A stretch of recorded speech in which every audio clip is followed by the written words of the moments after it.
ഞാൻ ശരിക്കും പറഞ്ഞ എന്റെ ഉള്ളിൽ മുഴുവനുണ്ട് കലാകൃതയുള്ള ഒരു മനുഷ്യനാണ് ഞാൻ. കവിത എന്ന് പറഞ്ഞാൽ എനിക്ക് ഭ്രാന്താണ്. എനിക്ക് ഞാൻ വായിക്കാത്ത കവിതകളില്ല, കേൾക്കാത്ത കവിതകളില്ല. എന്റെ കവിത എന്ന് പറഞ്ഞാൽ സാധാരണക്കാർക്ക് മനസ്സിലാകുന്ന കവിതയല്ല ഞാനിരുന്നത്. കുറച്ച് സ്റ്റാൻഡേർഡ് കൂടുതൽ. മനസ്സിലായില്ല. ടഫായിട്ടുള്ള കവിതകളാണ്. ഓ ശരി. ഞാൻ കവിത എഴുതി കഴിഞ്ഞാൽ പിന്നെ എനിക്ക് പോലും വായിക്കാൻ പറ്റിയല്ലേ. അക്ഷരത്തെറ്റ് കാണോ? അതായിരിക്കും. അതല്ല, അത്ര കടുകട്ടിയ വാക്കുകളെ ഞാൻ ചോദിക്കുന്നു. അത് ശരി. സാധാരണക്കാരന് മനസ്സിലാകുന്ന ഭാഷയിൽ ഞാൻ പറഞ്ഞു. അതായത് ഈ ജലം ഇങ്ങനെ തിളച്ച് മറിഞ്ഞ് അത് നീരാവിയായിട്ട് മുകളിലേക്ക് ഉയർന്ന് അത് ഖനീഭവിച്ച് തുള്ളി തുള്ളിയായി മനുഷ്യരുടെ ഉള്ളിലേക്ക് ഇറങ്ങിച്ചെന്ന് അവരുടെ സ്ഥിരകരെ ലഹരി പിടിപ്പിക്കുന്ന ഒരു സംഭവമാണത്. അതായത് കള്ളവാറ്റ്. അതാണ് പരിപാടി. അതിനാണ് ഈ ജുബായിട്ടോട്ടോ നീ പുൽക്കാൻ താടിയും വെച്ചോ ഇവിടെ കിടന്ന് ഷോ കാണിക്കണം. അതൊന്ന് വിട്. അതാണോ നമ്മുടെ കണ്ടന്റ്?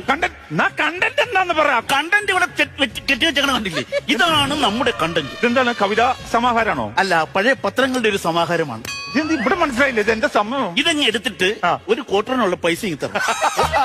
ക്വാർട്ടറിനുള്ള പൈസയോ? ക്വാർട്ടർ കവിയാന്ന് പറഞ്ഞത്? ക്വാർട്ടർ എന്ന് ആര് പറഞ്ഞു? നിങ്ങൾ ക്വാർട്ടർ